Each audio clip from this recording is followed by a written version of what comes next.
Many claim they like riding, but I know that they ain't. Ride or die. I go hard in the paint, yeah, homie, I'm a saint. Ride or die. Many claim they like riding, but I know that they ain't. They see the red and they call me a devil, but mind the treble, let me level with you. I used to idolize rappers that paint they face, but now I rock the blood of Christ ever since I've been saved by grace. Alrighty, guys, thank you for joining.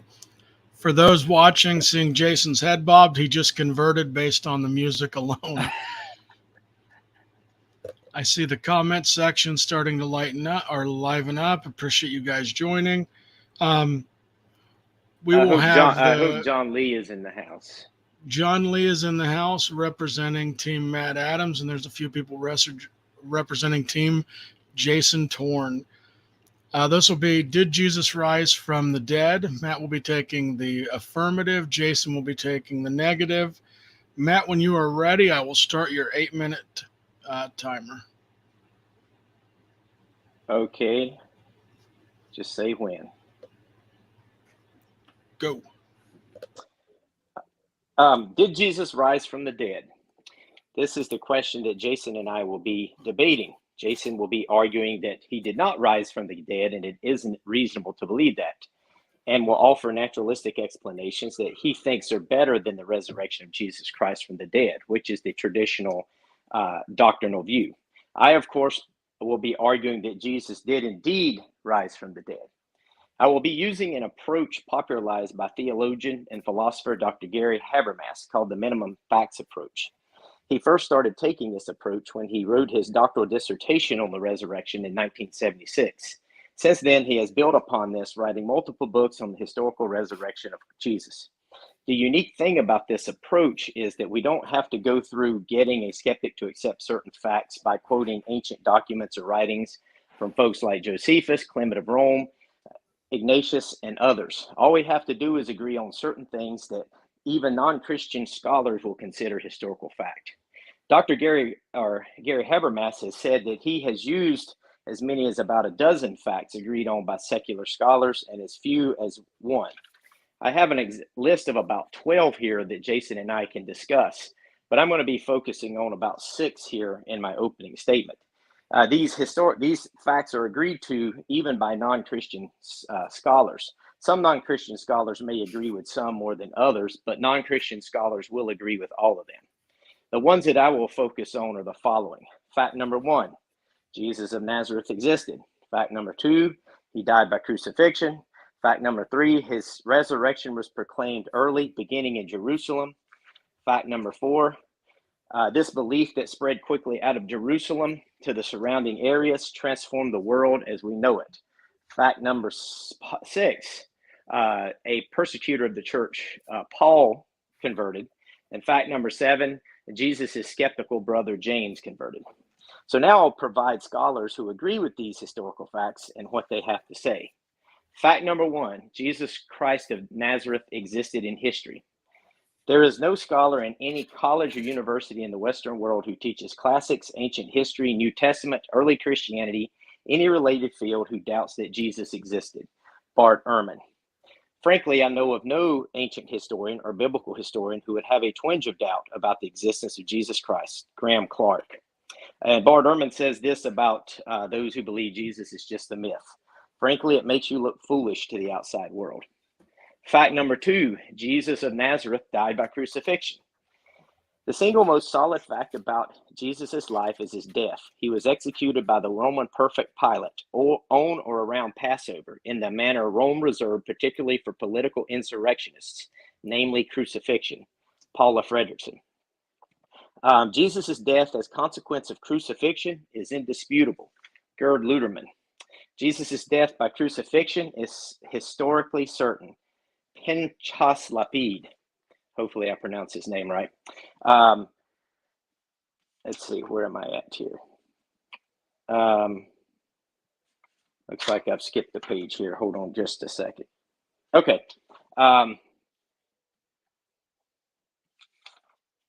Unfortunately, James, I have messed up my papers here. Okay, here we go. Fact number 3. The resurrection of Jesus Christ was proclaimed very early, even days after his death. We can say with complete certainty that some of his disciples at some time later insisted that he soon appeared to them, convincing them that he had been raised from the dead. Bart Ehrman. That the followers of Jesus and later Paul had resurrection experiences is, in my judgment, a fact. What the reality was that gave rise to this experience, I do not know. Ed Parrish Sanders. I accept the resurrection of Easter Sunday not as an invention of the community of disciples, but as a historical event. Pinhas Lapid. I know in their own terms what they saw was the raised Jesus. That's what they say. Then all the historical evidence we have afterwards attests to the conviction that that's what they saw. Paula Fredrickson. Fact number 4, this belief that spread quickly out of Jerusalem to the surrounding areas transformed the world. One could argue that Jesus is the most important person in the history of the West, Bart Ehrman. Bart Ehrman also says this about the belief in the resurrection: it turned the world on its ear. Here's a lovely expert. He's not a scholar in the field, but Jordan Peterson. I'm going to quote him. I'm conditioned in every cell as a consequence of the Judeo-Christian worldview. We are saturated in Judeo-Christian ethics. Historian Tom Holland says this: in short, Christianity utterly transformed the world. H.G. Wells said this: I'm a historian, I'm not a believer, but I must confess as a historian that this penniless preacher from Nazareth is irrevocably the very center of history. Jesus Christ is easily the most dominant figure in all of history. Fact number 5, a persecutor of the church, Paul, converted to Christianity.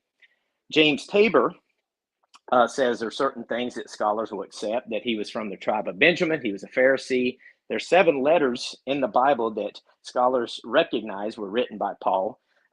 There's an independent account of Paul's conversion, Acts, which scholars take seriously, the book of Acts. Paul is mentioned by Clement, Ignatius, and Polycarp. James Tabor also said that he persecuted Christians. Sometime around 37 AD, Paul had a visionary experience that converted him to Christianity. After that, he made 3 trips to Jerusalem, one about 3 years after his conversion, around 40 AD, the last one under guard, AD 56. He was named Saul, he was a Roman citizen, and he was from Tarsus. Fact number 6, the conversion of James, Jesus' brother. Josephus said this, historian Josephus, but this younger Ananias, who, as we told you already, took the high priesthood, was a bold man in his temper and very insolent.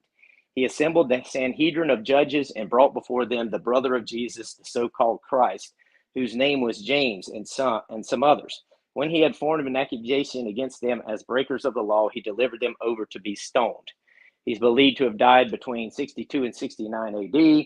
Acts has him as a follower of Christ. There's an extra biblical creed that very early in which Paul quotes that says Jesus appeared to James. And obviously James converted.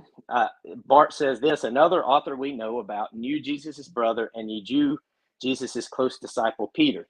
He was an eyewitness 40 to seconds, Matt. Jesus and his brother, or Peter and his brother. So these are 6 facts that I don't think Jason will disagree with. And I believe that the best explanation for this is the traditional Orthodox belief that Jesus Christ indeed resurrected. Jason will have to provide a better explanation in order to change this viewpoint, and I don't think he can do that. All righty. Thank you very much, Matt. Jason, I'm going to add your slides to the screen. You just let me know when you want me to start the time. Okay, I'm ready whenever you are. All righty, let's do it. Okay, great. Okay, thanks everybody. I'm Jason Torn. I'm going to be arguing against the position that it is not reasonable to believe that Jesus resurrected. As a note, the bit.ly link above is where you can find my presentation. So as a summary to my opening, I'll first briefly go over definitions related to the debate statement. Then I'm going to go over my position as well as my opponent's position, why I think you should side with my view. Then I'll present an alternative hypothesis in relationship to Jesus's death and aftermath. And then I'll conclude by summarizing my position in relationship to my opponents. So defining what is reasonable is an important aspect of this discussion. I don't want Matt to weasel out of the debate by arguing that he has some proprietary understanding of reasonable, and thus, in his unique view, he thinks his position is somehow reasonable, and he wins. Reasonable generally can be defined as having sound judgment, being fair and sensible, being practical and realistic. More specifically, we can think of reasoning or rationality as being associated with thinking, cognition, intellect, and with deductive, inductive, or abductive forms of reasoning. And in my instance, I'm going to be using the more colloquial term of reasonability, or what John Broome might call explanatory reasoning. So by resurrection, we mean raised from the dead. So what the resurrection proposal doesn't mean is that Jesus was in some dead-like state or a coma, but he was dead, and that he wasn't a spirit, but he was a physical Jesus that was dead for 3 days, and then he was alive. So big surprise. My view is it's not reasonable to believe Jesus resurrected from the dead. Why do I think that's the case? First, historians want to show what is most probable, with some evidence being more probable than others. And miracles, by definition, are the least probable occurrences of an event. Secondly, I think that there are a number of hypotheses which explain the historical facts, which seem to me more reasonable than a resurrection. Why are these alternatives more reasonable? I would propose hypotheses which have more support inferentially, increase their probability. For example, we know people stole bodies. We know religious stories have been told and retold and were exaggerated. We know people have visions of dead people. On the other hand, we have no evidence to suggest resurrections are possible. It isn't a zero probability, but it would seem extremely low and unlikely compared to alternative hypotheses. So given the debate statement, Matt needs to show his evidence for a resurrection is clear and relevant, and that such evidence at minimum is at least equally compelling as other hypotheses. And Matt's view, as I understand it, is that the best explanation for the proposed scenario is the resurrection. So he's going to have to show that. My alternative hypothesis approach is based on kind of what I'm calling iterative historical exaggeration, where person A tells a story to person B, they convert, they tell it to somebody, they convert, the story gets magnified, embellished. I think this hypothesis is very reasonable. We know myths and stories morph when they get told and retold, and we know religious conversion and messaging lends to exaggeration. So the minimum facts that Matt talked about, or will talk about, do those support a resurrection view? Here's a long list of purported facts that Matt probably would agree with. I can grant all of these listed, and it still doesn't make the resurrection reasonable. Now, if I looked at just some of them, the ones that are highlighted are completely irrelevant to whether a resurrection occurred. Jesus could have died by crucifixion, not relevant to a resurrection. Buried in a tomb, not relevant. Disciples despaired, not relevant. Disciples transformed, not relevant. Paul converted, James converted, not relevant to a resurrection. It doesn't explain a resurrection whatsoever. Now, there are a couple that might explain it, and I'm going to address those in an alternative hypothesis, which is the tomb was empty and the disciples believed they experienced the literal appearances of Jesus. So if I provided an alternative hypothesis, which I think is more reasonable, I could say Jesus was crucified and buried in a tomb. His body was stolen from the tomb and dumped somewhere. A small number of disciples had visions of Jesus. And those stories of that small number of visions constructed a legend of Jesus that was told and told, magnified over time. It becomes 12 people, then 500 people. The story becomes embellished. Years later, the Gospels are written, and those embellished stories are what make up the Gospel. And as the church grew, these mythic stories are validated and written as fact. I think this is a much more reasonable scenario. I'm using abductive reasoning based on a number of inferences to the best explanation. And I think it's much more reasonable than explaining that actually a person rose from the dead to explain those things. A couple other items. I could talk about the resurrection myths. I don't really have time, but we know that resurrection myths are extensive throughout history. As an example, Inanna story, where she died 3 days later was resurrected by her father. And then finally, biology. I'm not going to talk on this, but it's very clear that there are high hurdles to overcome to claim biologically a resurrection is even possible. You can call on supernaturalism or miracles, whatever, but these are the least probable options, and which make them at most not even close to being the reasonable explanation. And so in conclusion, I would just once again restate my view. We have embellished stories compounded by known resurrection myths, leading to biblical gospel documentations which are inconsistent and are written for conversion and magnification efforts. And then additionally, we have biological issues which lead to a resurrection hypothesis which is clearly not reasonable in comparison to alternatives. On the other side, Matt's view is we have these minimum facts approach to connect purported historical facts to a resurrection. Even though there isn't any actual explanatory association, we have claims that people said the tomb was empty and that people believe they saw Jesus. Doesn't seem a clear connection to the resurrection. And finally, we're left with things like supernaturalism, miracles, mystery to explain the resurrection. It happened because of miracle, because of God's nature. And so this leads to a hypothesis which is clearly not reasonable to believe. And I would leave it to the audience to make their own determinations of this. Given this outline, can you actually say that it's reasonable to believe in a resurrection? You might believe because of faith or revelation or God touched your heart, but because of reasoning. So when somebody asks you why you believe, you say because it's reasonable. And I will conclude there. All righty, Jason, you've got 40 seconds if you want it, unless you are good. Nope, I'm good. Thank you very much. Okay, I'm going to take the time off. I'm going to drop Jason's slides. Matt, this is your first 5 minute or your 5-minute rebuttal. Go ahead. Okay, first of all, Jason brought up the word reasonable and seemed to want to really discuss that. But earlier, we actually changed the debate title to Did Jesus Rise from the Dead? So I'm not sure that that would even be necessary to discuss based on what happened earlier in Clubhouse. So I don't think we need to even address that and worry about it.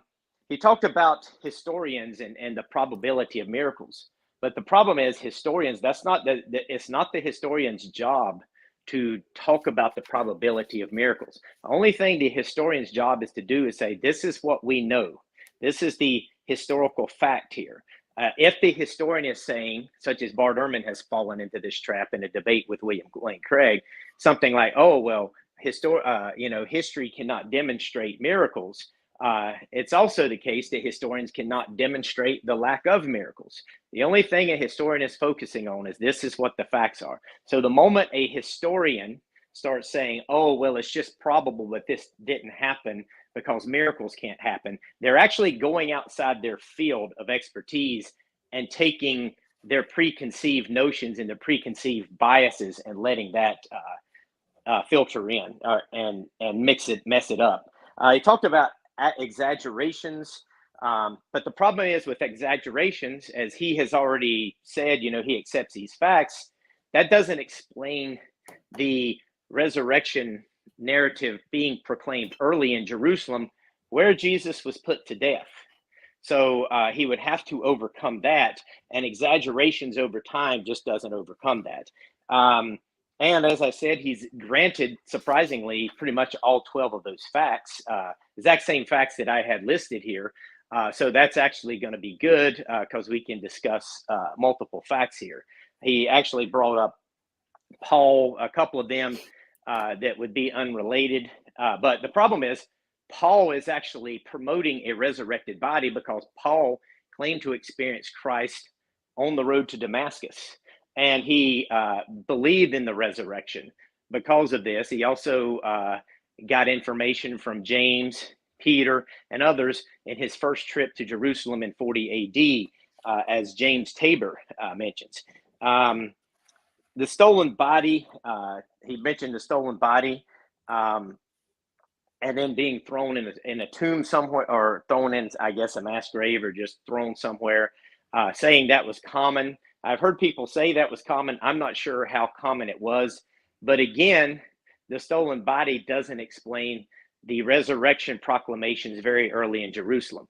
Someone could have stolen the body. He could have been dead, stolen the body, dogs could have ripped him to shreds, and you still have to overcome the resurrection. In fact, it would be harder to overcome the resurrection with that view than if Jesus was just in a tomb, in my mind.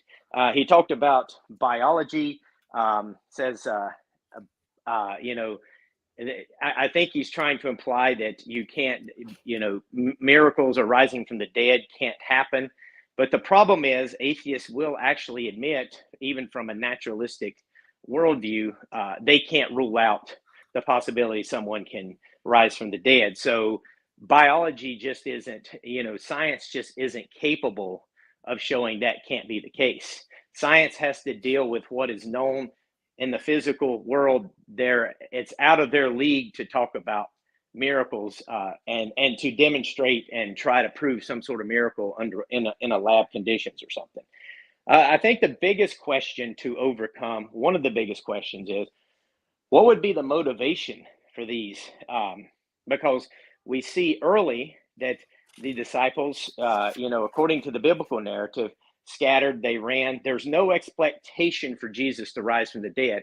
In fact, only the women came early that morning, that's resurrection morning, and they came with spices prepared 30 seconds for Jesus because they expected to find Jesus dead. There was no, let's look, we're expecting the resurrection of our Savior, which could, would go along with some mass hallucination. But the problem is they weren't expecting that. So the mass hallucination theory would not work based on the biblical narrative. And that's it. All righty, and that is time. Jason, when you're ready, I'll start the timer. Yeah, go for it. I'm ready. So I would just mention that in the Clubhouse discussions, I don't remember us voiding the reasonability topic. I don't remember that. So this whole structure that I'm talking about is about reasonability, but I still think that it applies to everything we're talking about because, Matt, when you talk about historians being able to make assessments, historians are making assessments in some ways in a probabilistic aspect. What is the more probable outcome based on the totality of evidence that they are finding? And is it reasonable to conclude that hypothesis A is the likely outcome? So I think that it's completely appropriate to use a kind of a standard of reasonability. You started off with saying that, hold on, let me get my notes. That the facts about, one thing I was going to mention is you listed a bunch of facts that correlate purportedly to Jesus's resurrection. But as the main argument that you're putting forward, I don't see any connection to these minimal facts. I think that you're going to have to make an argument as to why, when somebody says Jesus was crucified, Jesus died and was buried, that Paul converted, that James converted, how does that show that there was an actual resurrection? I can come up with other hypotheses as to why somebody may have converted, or why Jesus was crucified and died, or why the church grew, that have no connection to a resurrection. And frankly, a resurrection is the most unlikely of outcomes. That requires this unexpected, supernatural, highly improbable event of which we've never seen afterwards, that nobody has ever been able to prove. But I can show that. Why do people convert? People convert because they are convinced. Why did the church flourish? It's because people told stories and the stories got embellished. You mentioned, why would people exaggerate? People would exaggerate because it increases the potential for somebody to get converted.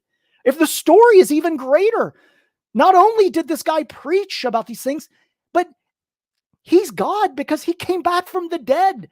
Isn't that a good idea to convert? That increases the conversion potential. It increases the popularity of the religion.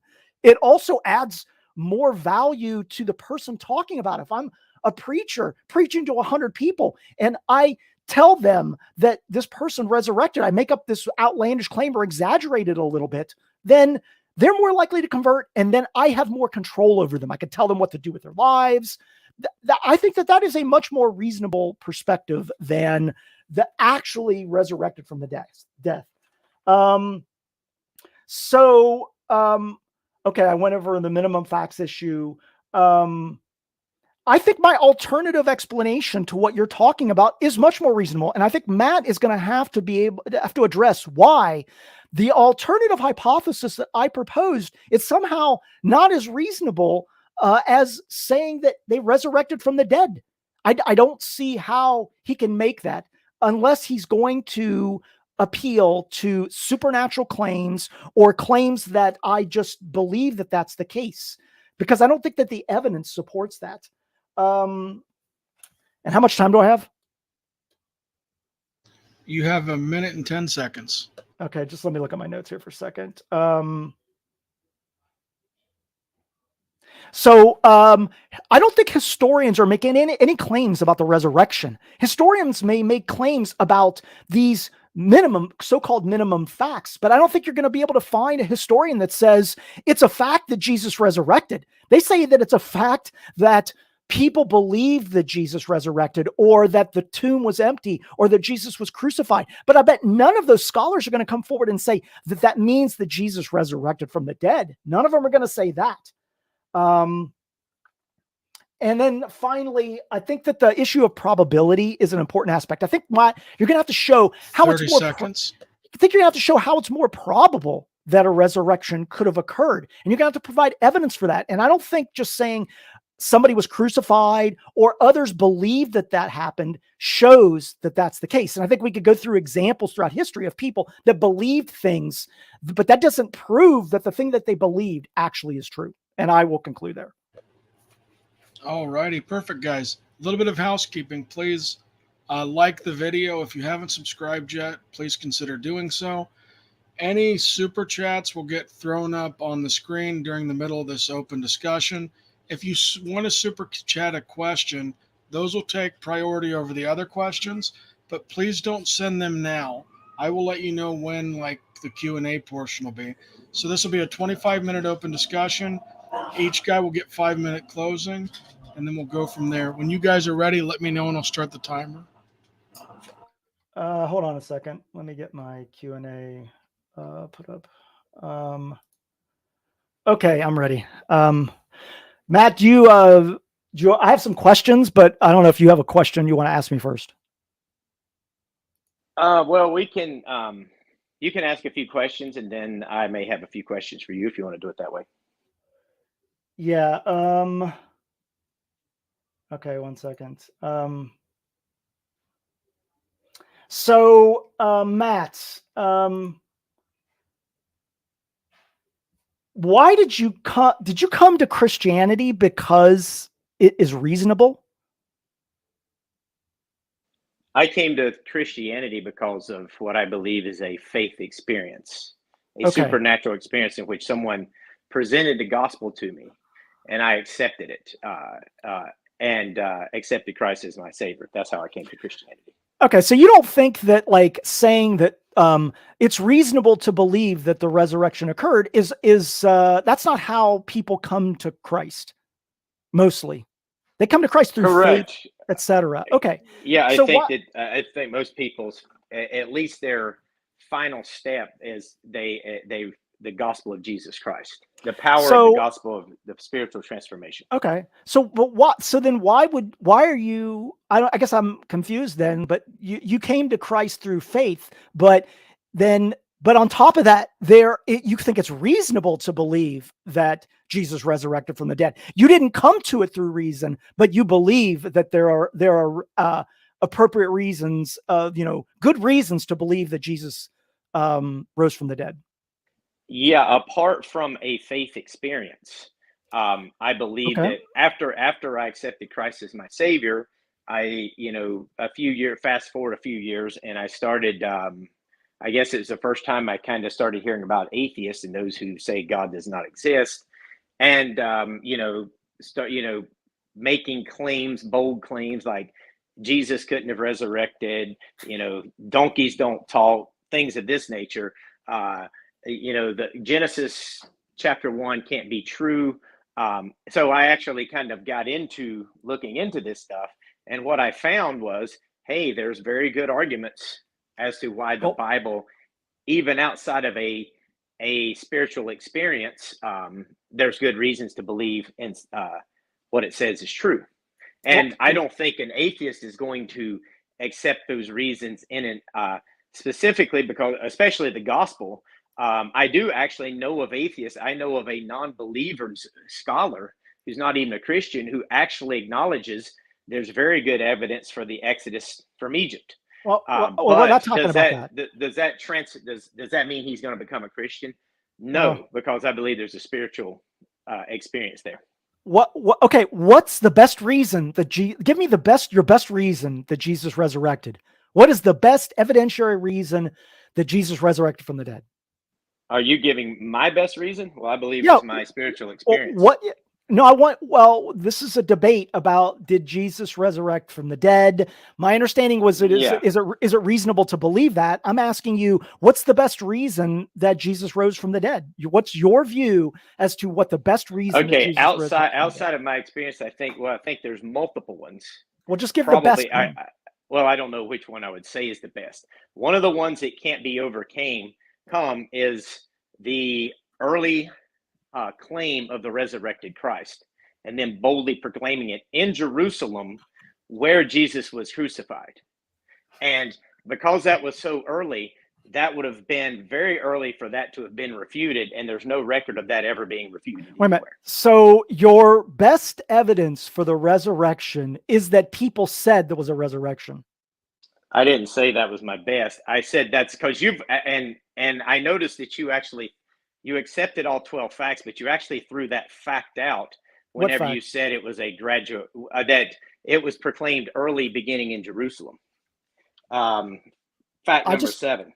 You had said that you're granting all 12 of those facts, but sure, when your theory actually dismisses that fact, because your over time exaggeration does not explain the proclamation of the resurrection of Jesus Christ that early in Jerusalem.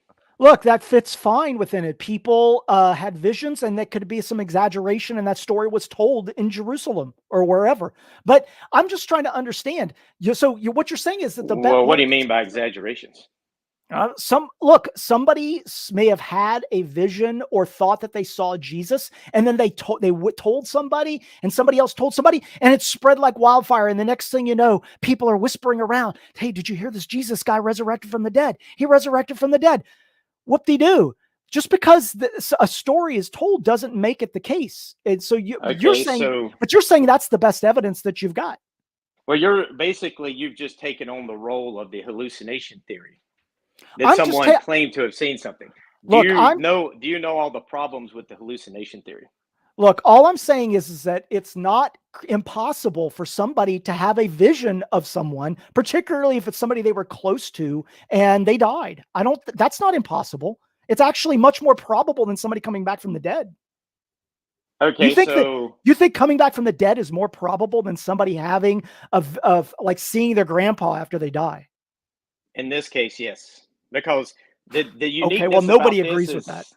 The uniqueness about this is when someone sees their grandpa, has visions of their grandpa, usually that's explained by something like, mourning, people who are going through stages of mourning and things of this nature. Usually, and I'm going to refer to Dr. Joseph Bergen on this, who's a medical doctor who has studied hallucinations and he studied these things. He says the problem with making that claim is the people that experience seeing dead loved ones, they usually keep those things private. They don't actually go out and spread it.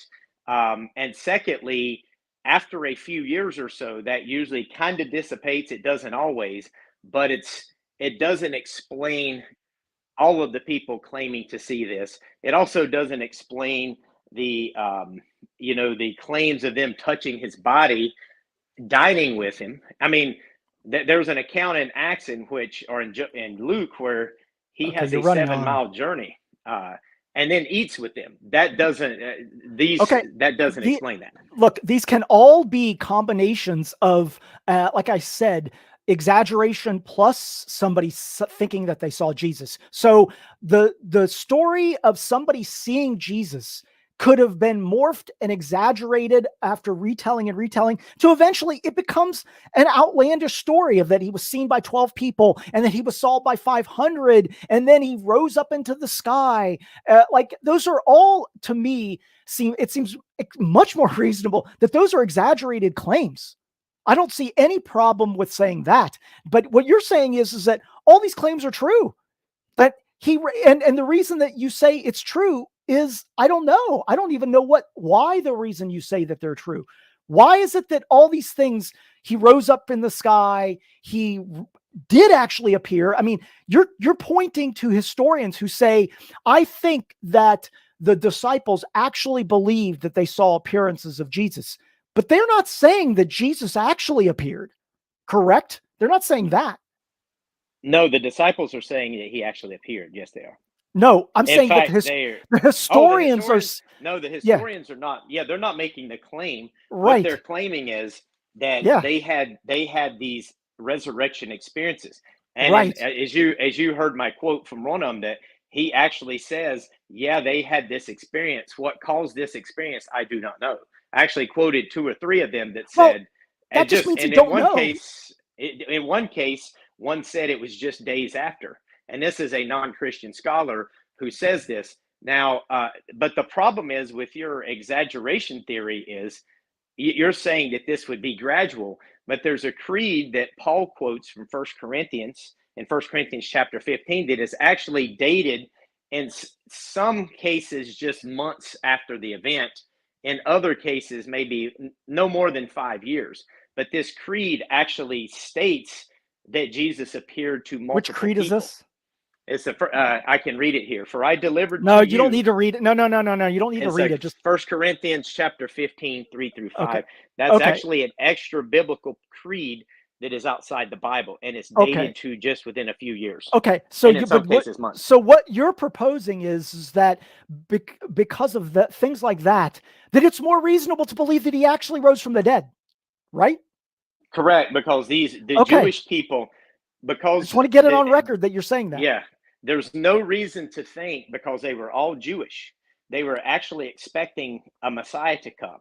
But we can see by the narrative what they were actually expecting was a Messiah to come and reestablish David, the king of David, in its formal glory. I don't. And that's kind of what they're not a suffering servant. That Hold on, you're just kind of eating up the time here. So very basic question: is it reasonable to think that Jesus walked through rock? Is it reasonable to believe that he walked through rock? That he walked through a rock? Yeah, like the tomb. No, he physically got out of the tomb. If the narrative was, sure, that would be reasonable to believe, because that's what Matthew says happened. He says that some angels came and rolled the stone away. Yeah, it's reasonable that he just Is it reasonable to think that his body decomposed and then it reversed in decomposition? Is that reasonable? No, because Scripture says he will not let his Holy One see decay.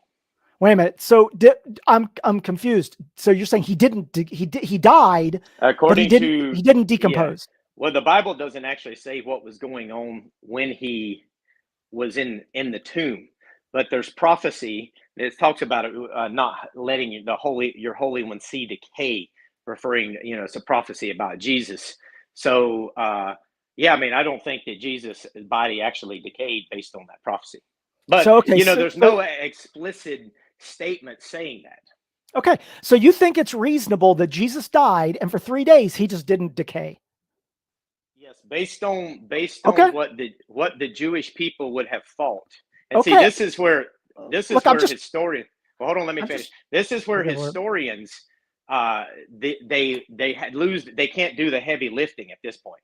A theologian has to come in and do the heavy lifting, because what happens is Jewish people, and actually William Lane Craig brings this out as well, so it's not just me and others, that they believed in a resurrection, but they believed in a resurrection at the end of history. We have the biblical narrative when Lazarus was in the tomb, that his sister Martha stated this, said, yeah, I believe he will be resurrected at the last day. So the Jewish people were expecting a resurrection. They were not expecting what we're talking about. They were not expecting one in the middle of history.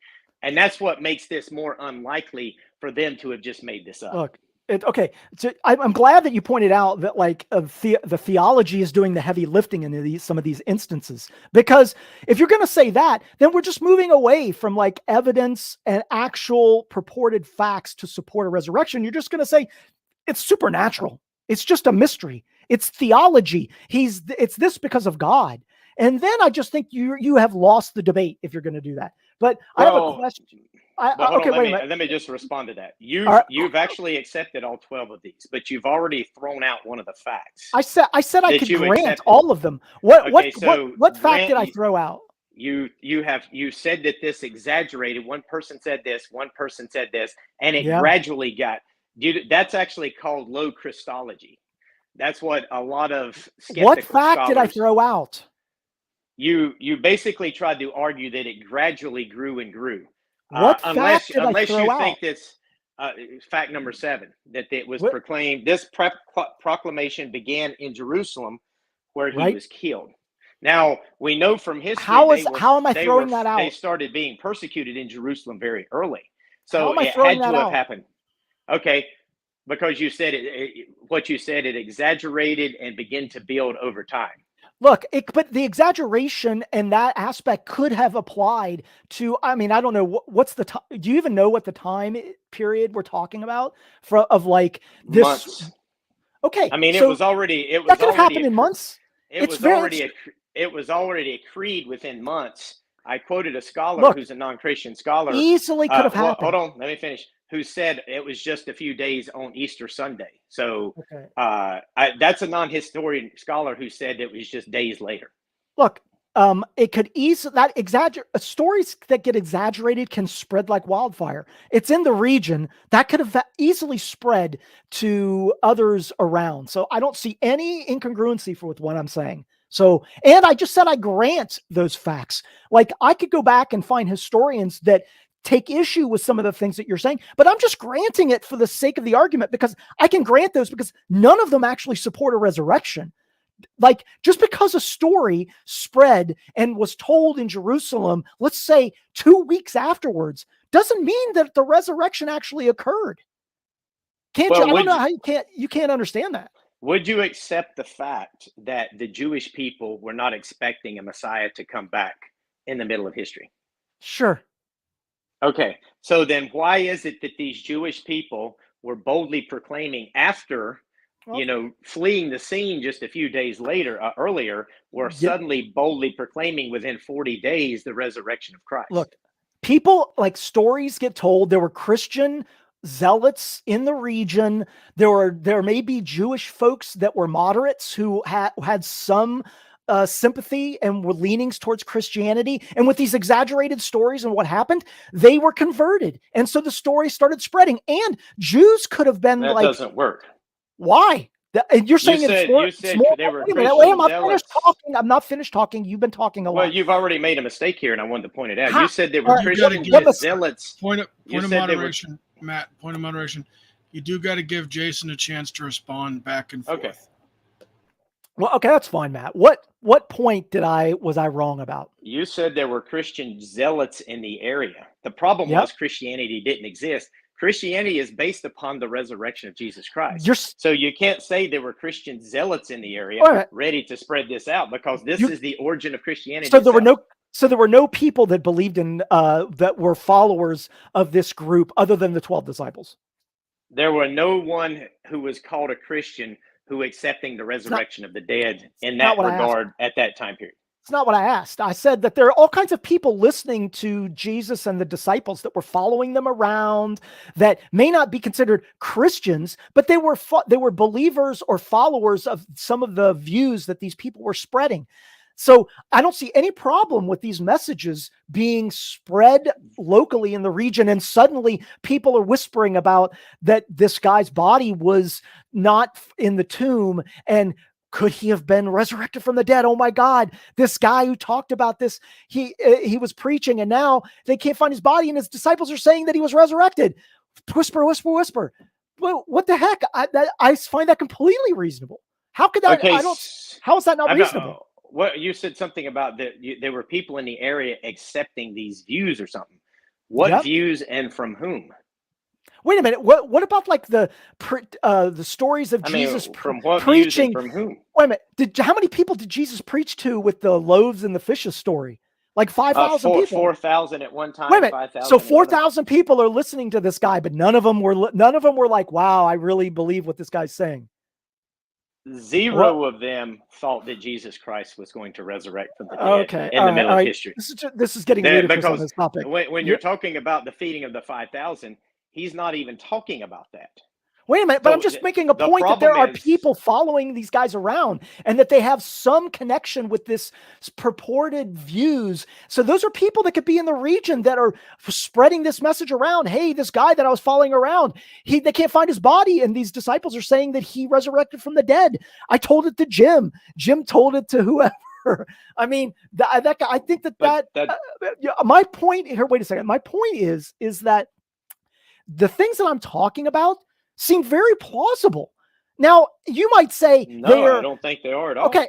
That's okay. the point. They don't. Which is more? Wait a minute. Last question. Which is more plausible, that or some person actually resurrecting from the dead? Which is more plausible? Jesus Christ actually resurrected from the dead is far. Okay, good. Okay, great. Okay. I'm glad I hope the audience is listening. Because now you'd have to explain, and I'm going to quote Bart Ehrman, who's actually quoting, not Bart Ehrman, William Lane Craig, who actually quoted a late historian named R.H. Fuller. He said, even the most skeptical critic must posit some mysterious X to get the movement going. The question is, what is that X? So from what you're saying here, what is the X that got the resurrection narrative going? Well, clearly, this story of Jesus being crucified and then the circumstances after his death are something that probably jump-started the religion. I have no problem admitting that.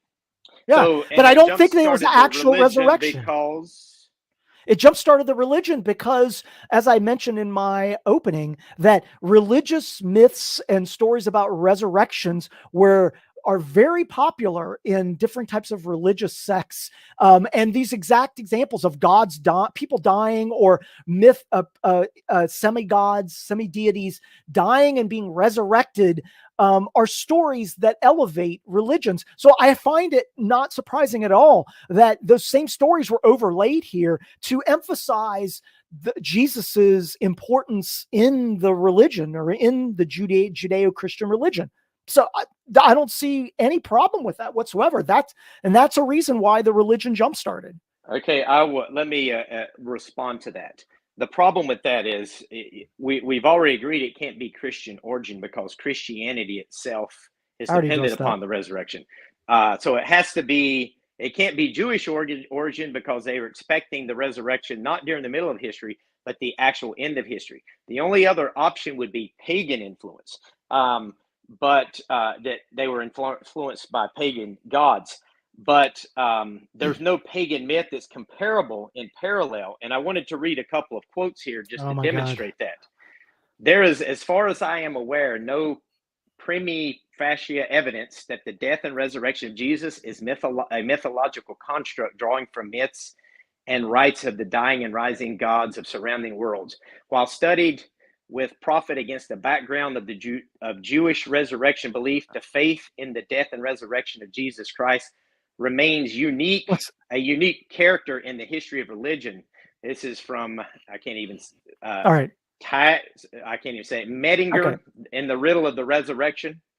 I got another quote here. No, stop. You're eating up all the time, Matt. James, he's just eating up all the time. Point of moderation. You did get to read a quote and Jason didn't interact. Let him interact with the quote, and then if you guys would like to do another one, but go ahead, Jason. I don't even care about the quote. Matt is just eating up all the time talking about irrelevant things. I want to talk very specifically I just wanted to say that Bart Ehrman and others consider that a modern zeitgeist. It actually has its origins in the late 1800s by a guy by name of Gerard Massey. Wait a second. What does anything have? German and was trying to take the Jewishness away from Jesus. What does any of that have to do with any evidence? Wait a second. What does that have anything to do with evidence to support, or the Bart Ehrman or anybody else having evidence to support that Jesus resurrected from the dead? It refutes the argument that was influenced by pagan myths. That what it has to I'm do not with. even saying anything about pagan myths. Oh, I think thought that's that what you were trying to say, because no, you said that's there were what you beliefs in said. dying. No, You no. said there were beliefs in dying and rising gods in the area. So that's what you Oh were yeah. pointing to. Well, I'm just saying that those influences, those people knew about those things, and I have no doubt that that could be influential. Now, you're saying that's not possible. I disagree completely. And one of the reasons is because it's very, what is it, just coincidental that there are all these myths. Like I mentioned this Inanna story from Sumeria that is exactly like Jesus. They die, they're dead for 3 days, and then they're resurrected by their father. Just coincidentally that Jesus died for 3 days and then resurrected by his father. I guess it's just coincidence. But that's the problem, Jason. Though that's a modern thing. In fact, it's been pointed out that a lot of that stuff has changed after Christianity. There's no evidence. And Bart Ehrman actually says, I invite anyone to provide any evidence whatsoever that the Jews in ancient Palestine would have been influenced by any of these myths. He just simply says it doesn't exist. There's no evidence there. So I'm saying that, I that disagree. historical facts are against the idea that this was influenced by pagan myths. I don't think that's the case. Okay, so Okay, I have you're just going against what scholars say about it. Okay, I have some other questions. Do you think it's reasonable that 500 people saw Jesus resurrected? Yes. Okay.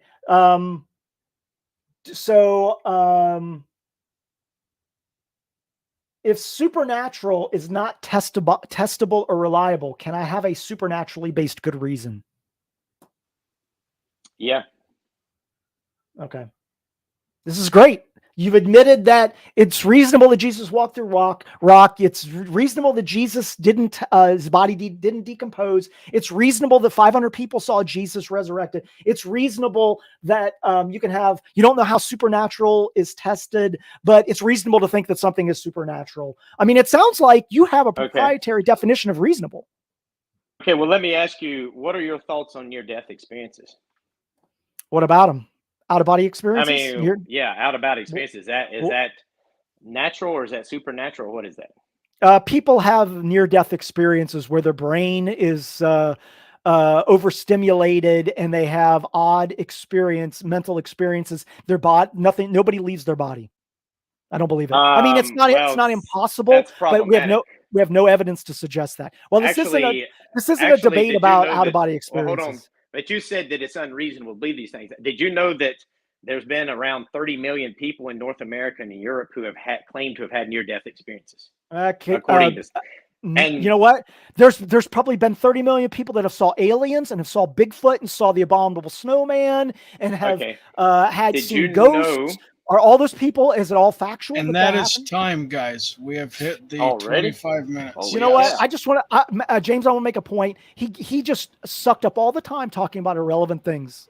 I swear. Okay. So I knew Matt was going to do this. Fine. So what I would like to do before we do closing statements, which one of you guys was going to go first in closing again? Jason was going to have the closing. Okay. I'm going to give you guys a chance to ask each other one question before this. We'll let Matt go with the first question, Jason with the question, then we'll do closings. Now would be the time you guys start tagging me with the main Q&A portion for after the closing statements. Super chats will take priority over others, but you don't have to super chat to ask a question. All right, you may begin. Go ahead, Matt. So you want to ask one question? Okay. Yep, Jason, one question. Your best question for Jason. He's going to hit you with his best question. You guys just answer them and then closing. And then do our closing? So you want me to ask Jason, he'll answer, then he'll ask me, I answer, and then we both do our closings, right? Yep, that's all. Okay. So, Jason, one of the things that I commonly see from atheists over and over and over again is we follow where the evidence goes. We believe what the evidence shows. We take the facts, we take this stuff, and we draw the most reasonable conclusion, the best reason, we come to these conclusions. They claim to do this with evolution. They claim to do this with the old earth and things like this. Far and away, there's so much evidence for the resurrection of Jesus Christ throughout history. And yet I see atheists wanting to just hand wave it away and try some absurd, explanations Do you think that's because they have preconceived biases against Jesus Christ? Well, that's the most loaded question I've ever heard, because you actually weren't able to present any evidence for Jesus's resurrection. You provided these specious historical purported facts that you think support evidence, but Well, we have no. let Wait me a ask second, it I'm answering. non-loaded No, then. wait a minute. I'm answering the It's question. just Jason answering the question, then he gets to ask you the question. It's not a back and forth, Matt. So once again, you asked a loaded question because you're presupposing that there is this actual evidence that directly shows the resurrection, and then I'm just ignoring it. But I have yet to see any actual evidence that supports somebody was actually resurrected. There are no eyewitness testimony. There's no physical evidence. All we have is not just peripheral evidence of people, and the claims are things that were written down by somebody that heard it from somebody that heard it from somebody, and then they wrote it down years later.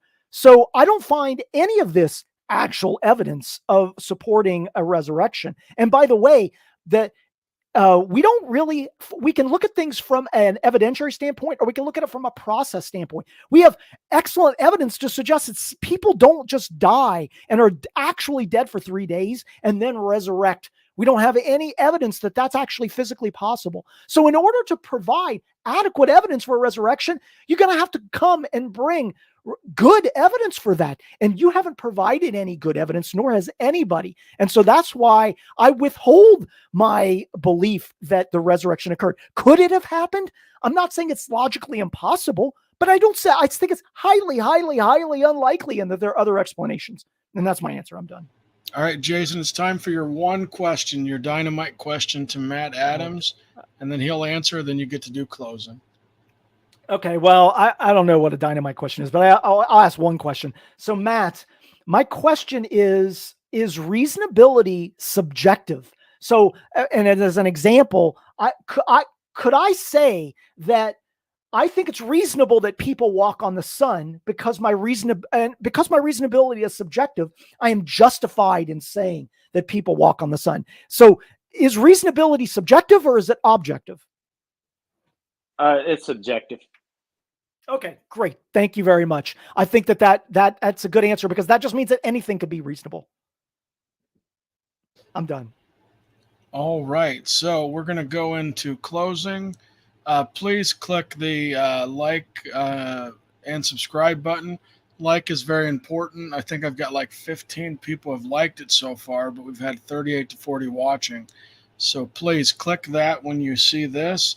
Jason, when you're ready, let me know and I'll start your 5 minutes. And then I'll let you know about a minute before your 5 ends. Hold on. Sure. Okay, I'm ready. Go for it. Okay. All right. Okay, great.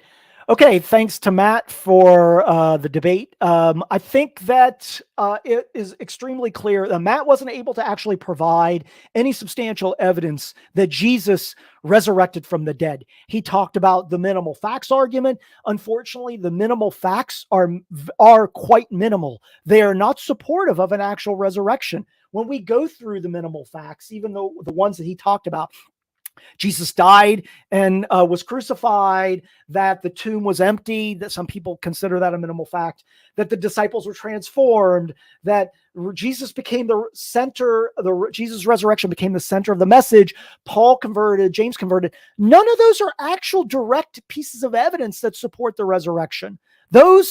We could have those be actual facts, and I granted those for the sake of the argument, and still have more reasonable hypotheses that explain those things. We don't need a Jesus resurrecting in order to explain those. And the things that we might suppose as alternative hypotheses are much more reasonable. And I think the alternative that I gave, while Matt may disagree with some of them, like the exaggeration theory, he may think that's not likely.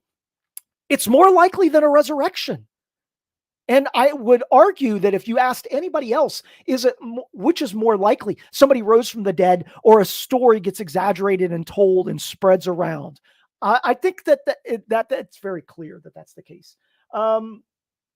We went through a number of issues around What does it mean to be reasonable? These topics of the minimal facts. Matt kind of sucked the time on some of these arguments. But my main point really is that if we look at the reasonability of this topic and we look at alternative approaches or alternative hypotheses, those seem to be much more reasonable. And the one that is the least likely is a resurrection, somebody coming back from the dead. There are all kinds of problems with that. There are biological problems, there are historical problems. And if somebody is going to point to that being the most reasonable explanation, it smacks of special pleading or just having, kind of a post hoc rationalization. You have a belief in Jesus, you have a belief in God, and therefore the resurrection is the most reasonable explanation to you. As Matt had mentioned, reasonability is subjective. It's more reasonable to him because he believes in God and because he believes in Jesus. So of course it's more reasonable to him. But that's not the point. The point is, if we had a person that is objective, that doesn't know anything about Christianity, and that they looked at the facts and that they had an understanding of what was going on, would they say that this resurrection is the most reasonable outcome? I don't think so. I think if we took 100 people like that and lined them up and asked them, and they were just neutral, purely neutral people, I don't think that they would say that the resurrection is the most likely outcome. Now, that doesn't mean that the resurrection, I guess, couldn't have happened. That there's probably some probability that it could. I just, again, think it's highly, highly, highly unlikely. And I think a Christian would be better served saying, I believe that the resurrection occurred because I have faith, or I believe in a revelation, or God's nature, or God touched my heart. So you could say that, and nobody can really argue with you. It's not reasonable. It's not rational. But if you want to believe that, then that's fine. You can do that. And so, and I'll end there. That's fine. You do have 1:10 as long as you're sure. Yeah, that's fine. Okay, Matt, when you're ready, I'll start the 5-minute timer for you. Okay, I'm ready. You are good to go. Okay. The thing about this debate is why I really wanted to do it is because I knew what would happen. And I'm not just pointing to this specifically to Jason. This is common among most atheists. The resurrection of Jesus Christ has so much information about it, so much written about it. Jesus Christ divided history. We didn't even get into the influence of Jesus Christ on the world and how he totally transformed the world as we know it, which also adds to the validity that he resurrected from the dead. But if an atheist says, the reason why I believe certain things is because of evidence, having good reasons, and things like that, and they were consistent, then the atheist would have more reason to believe the resurrection is true by far than evolution and the age of the earth being 4.5 billion years old. And I think that the resurrection debate demonstrates an inconsistency among most atheists because of the preconceived biases and their worldview that can't allow for miracles. They don't want to let God get his foot in the door. And I think that's why we see so much of a problematic response to the resurrection of Jesus Christ with atheists. Jason has talked about if you had 100 people who were neutral, what would they say? If that were the case, all of them would say yes to the resurrection. If it's possible to be neutral, they would all say yes to the resurrection based on the evidence. And as I said earlier, naturalism can't even rule out a resurrection. In fact, I've had atheists actually admit that a few weeks ago. He talked about exaggerations, but the problem is exaggerations doesn't deal with fact number 7, how it came so quickly. And by 60 AD, it had been so organized that Nero was consistently killing Christians because of this. He said something when I said something about, something being reasonable is subjective. Well, that's because it comes from someone's worldview and what their previous commitments are, what they're committed to. So the Christian is obviously going to think it's very reasonable to believe in the resurrection apart from their faith experience, but even based on the historical facts. And Jason, by the way, accepted all 12 facts here. We didn't obviously have time to get into all of these facts. I think if we could have dug into all of these facts, it would have been more problematic for the atheist side.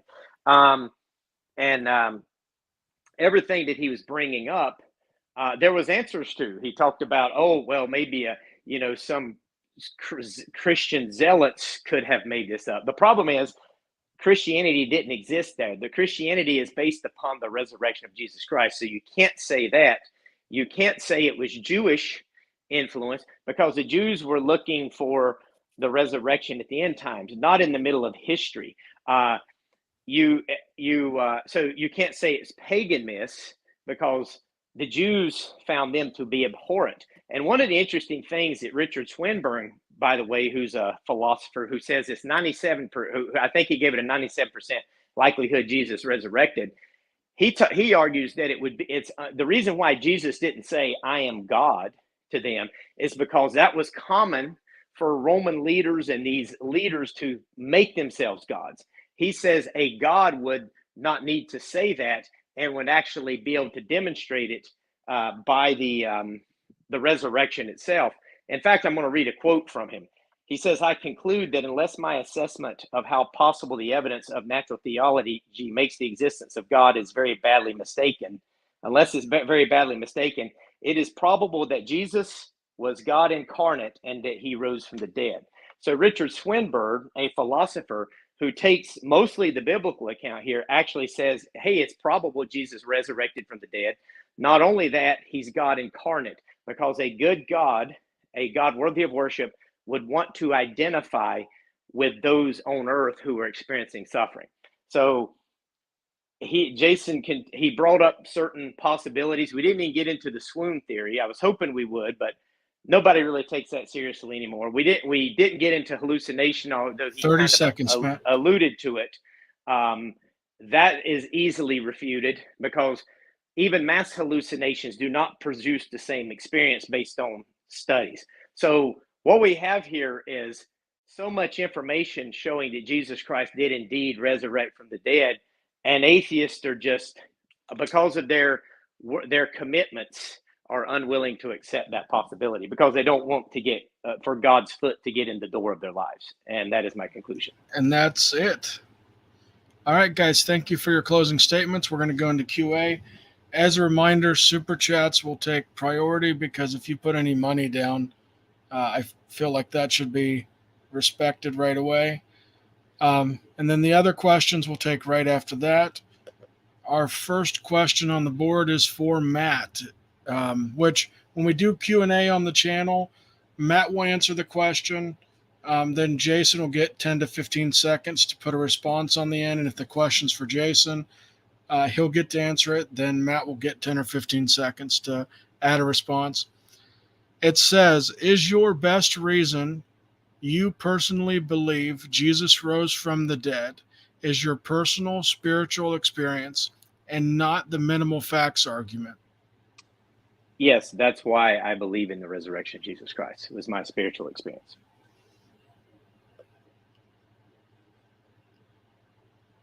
Jason, you're muted. Rookie mistake. Yeah, if it's your spiritual experience, then game over on the reasonability. That's what I would say. Alrighty, once again. Well, I'd only say if you had a spiritual experience, you wouldn't say that. My apologies, Matt. So if the question's addressed to you, you'll get to answer it first. Okay. Jason will get 15 seconds. Like, for example, this next one's to Jason, and so you'll get 15 seconds to close the end of that one. This one is from Cyrus the Virus.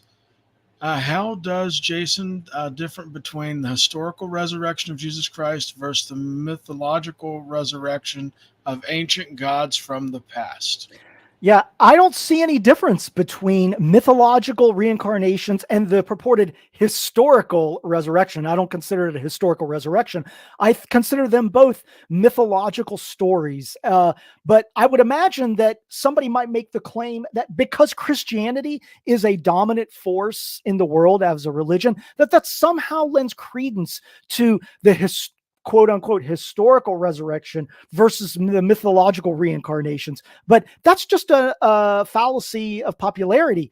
What if the Sumerian religion was the highest ranking religion or spread around the world? Does that mean that means that mythological resurrection is not mythological, but it's historical.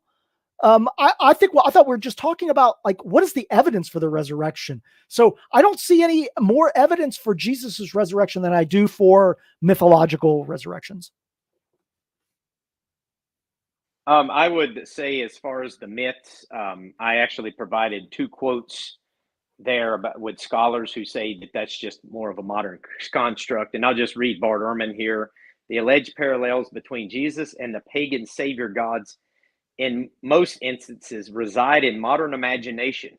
We do not have accounts of others who were born of a virgin mothers and who died as an atonement for sin and then were raised from the dead, despite what sensationalists claim and ad nauseums in their propagandized versions. And that's Bart Ehrman.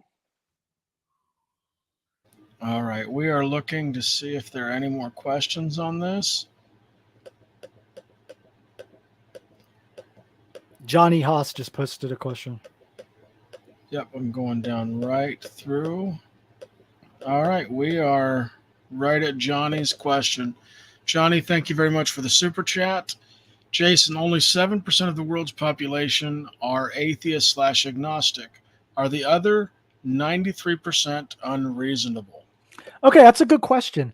I think that people can be reasonable and believe in Christianity, but they may just not believe in Christianity and Jesus for good reasons. I wouldn't say that means that they are unreasonable. They just may, like I said, they may believe because they have a faith position. They believe, like Matt was saying, they believe because it's just been revealed to them. Now, does that mean that they have good reasons to believe in it? No.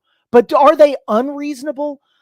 They may be reasonable in other parts of their life. It may just be that in this facet of religion, that if they're making these claims and they are purporting that they have good reasons for that, I would say that they don't. To say that you just believe in something because it's been revealed to you, I don't think makes that a reasonable statement in that instance. I would say, I think that's a great question Johnny asked. If you look at it, the percentage of the world that's Christians actually believe that there's actually far less of those who actually have had a spiritual transformation, the Holy Spirit dwelling within them. So that would only show that a large amount of the Christians who aren't saved, who just are culturally Christians, actually accept the resurrection of Jesus Christ, probably because they believe it's reasonable to do so. And furthermore, to say that if it's just a spiritual experience you lose, well, that's only someone who's not had the spiritual experience. I don't think if Jason had that spiritual experience, he would obviously be saying that. I was born and raised a Christian. All right, another super chat question. We also have some other questions that we'll get to in just a minute. For Jason, what is the criteria for good evidence to substitute or sustain the claims in ancient times concerning miracles, which gives credence to the supernatural? I need my glasses. Go ahead, Jason. Substantiate. So, okay, he's asking, what's the criteria for good evidence to substantiate claims in ancient times concerning miracles? Well, for one, I don't think that we have a methodology for evaluating supernaturalism. We have a methodology for evaluating naturalistic claims. If you're going to lump in supernatural with the natural and say, what is the criteria for good evidence to evaluate these things that are occurring that could be supernatural? That is difficult in the sense of if something is actually supernatural, then it's outside of naturalism. Is naturalism and the methods of evaluating, using evidence to evaluate things naturally, is it going to work for supernatural claims? You need a supernatural methodology. And that's the problem with supernaturalism, is that we have difficulty in making those evaluations. Now, if you're just going to say something is unknown and we evaluate it and then we call it supernatural, and then once we can make an explanation, it becomes natural, then it never was supernatural to begin with. So in that instance, good evidence would be evidence that is any kind of evidence that we would use empirically to evaluate naturalistic claims, evidence that can be tested empirically, that we can use some type of falsification analysis to evaluate the evidence and the hypothesis, that it can be repeatable, observable, testable.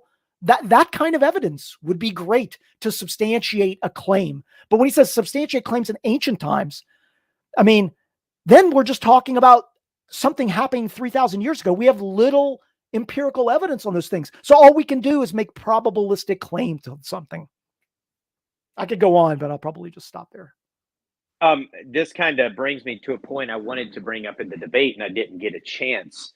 You're talking about the evidence and stuff that scholars accept. Gary Habermas points out that only about 25% of scholars today, skeptical scholars, historians, will actually argue any alternative theory against the resurrection, because so many of them have fallen short. They'll just basically just say, well, we just don't believe Jesus resurrected, but we don't know what caused all of this.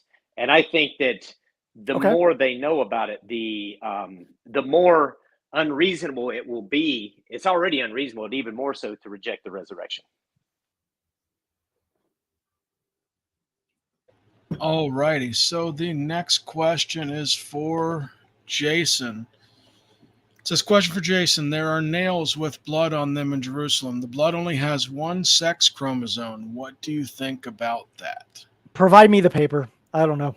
I don't know about that. So I guess there's some peer-reviewed paper that, or some credible evidence that says there's nails in Jerusalem with blood on them. It only has one.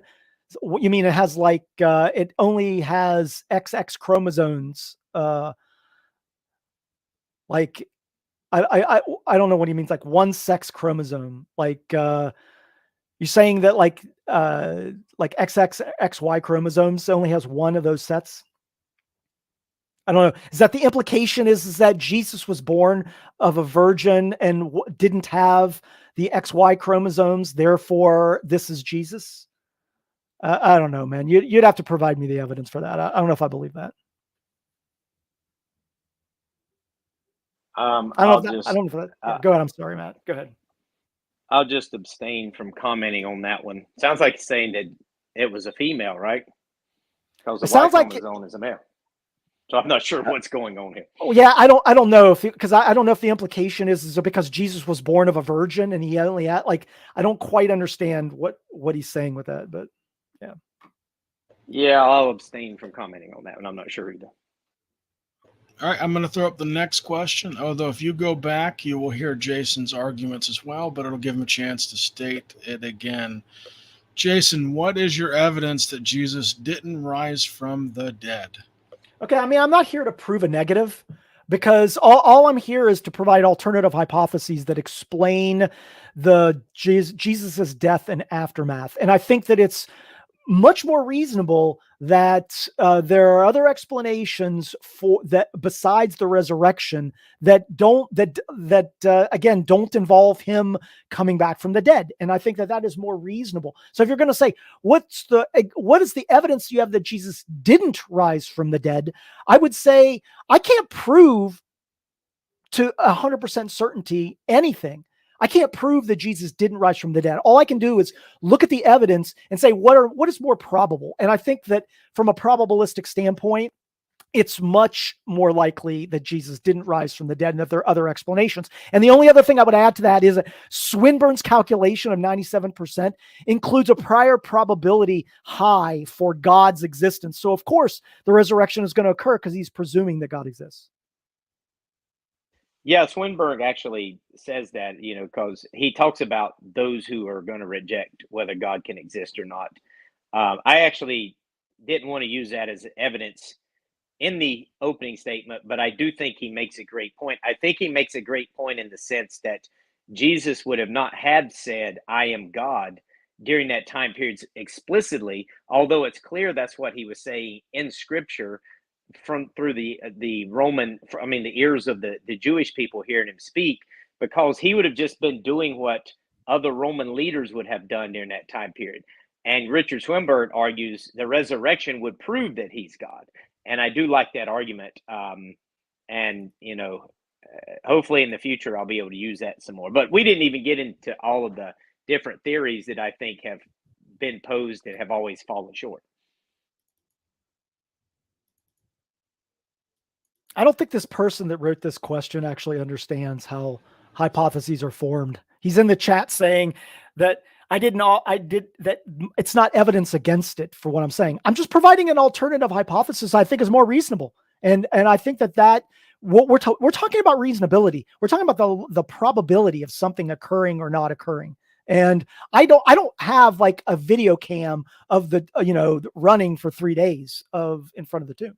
So I can't provide evidence in that way. All righty. Next question is for Matt Adams. Matt, do you think anyone witnessed Jesus Christ rising up from the dead in his tomb? Well, the biblical narrative does not record it. The closest we have is we have Matthew recording that the Roman soldiers said that two angels came and rolled the stone away, and they became paralyzed like dead men. They didn't say they saw Jesus rise out of the tomb. Now, the interesting thing about this, and this is often tried to be used as an argument against it, but the problem is this actually is an argument that makes it more reasonable to believe this actually happened. Because if there was motives here to say, hey, Jesus rose from the dead, and they were just making this up, then surely someone would have said, oh, we saw Jesus walk out. Because we already see a narrative in which they saw Lazarus. Jesus brought Lazarus back after being dead 4 days. Multiple people witnessed him walk out, and they took the bandages off him. So it's not like they would have not have included that. The fact that was left out only shows the reliability of that narrative. And I think that that's actually evidence for the truth of it, not evidence against it. Well, I mean, the story of Christianity has over 2,000 years has morphed and changed, or at least in the first 500 years. And so certainly if there were any stories like that, they just got weeded out. Those stories didn't get preserved because they are not crucial to the story of Jesus. And I can understand why that would be the case. This is kind of nice for StreamYard. It actually adds another category for Super Chats now. So it's much easier to find. So hopefully, like going forward, it'll be easier to navigate through those. Let's see what other questions we have. Daniel Nero is throwing a question to Matt Adams. If you believe the resurrection happened because of a spiritual experience, would you still believe in the resurrection if there were zero historical evidence? Good question. Would I still believe in the resurrection if there was zero historical evidence? Yes, because of the power of my spiritual experience, I would still believe, yes. There you go. Okay, good. Good answer. All righty, let's see. Keep going.